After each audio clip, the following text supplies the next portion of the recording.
So for me, what to be done is really, for me, it's again encouraging curiosity. So I always say, children always ask a lot of questions, and they are discouraged quite often to ask questions. Oh, you ask too many questions, and at school especially, oh, you ask too many questions. This is the way it goes. And we have to become again like that, curious. Why is it like that?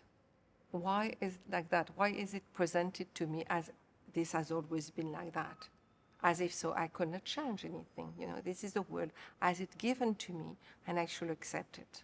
So that's for me perhaps the first step of decolonizing the mind, like understanding the world around us and why things become normal.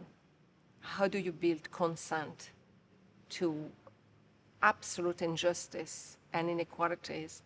Well, European have to understand that Europe is a racial formation. Europe constituted itself a lot through slave trade, colonialism, slavery, colonial empire, and then the North-South axis. So it's not the fact that Europeans will think that they have a better life because they are better, they have better qualities, they are more talent. It's not true. They don't have more talent than people in the African continent or Asian or Americas or the Caribbean. It's just that their country extracted a lot of wealth from the rest of the world and were able to build the city that we see, the incredible cities, also better, at one point also better life condition, even for, working class or lower working classes.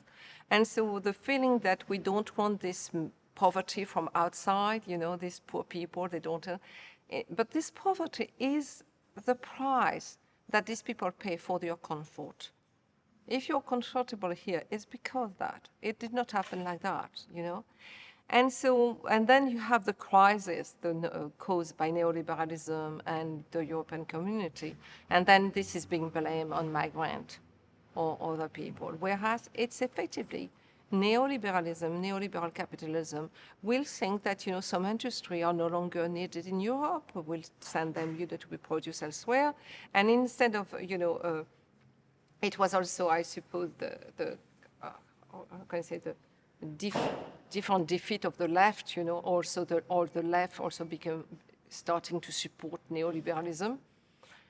That a lot of people, people in Europe started to think that if they were losing this privilege that they had, it was because of foreigners and not because of political choice.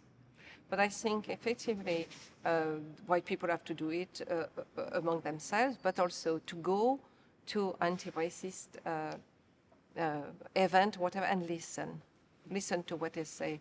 And also accept the rage, the anger on non-white. Accept it. Don't that soon, because sometimes, in some exchange I have, why people will say, oh, that's too, I feel guilty and I don't know what to do. I say, guilt does not help anything, I never seen guilt, helping in the struggle. Do something.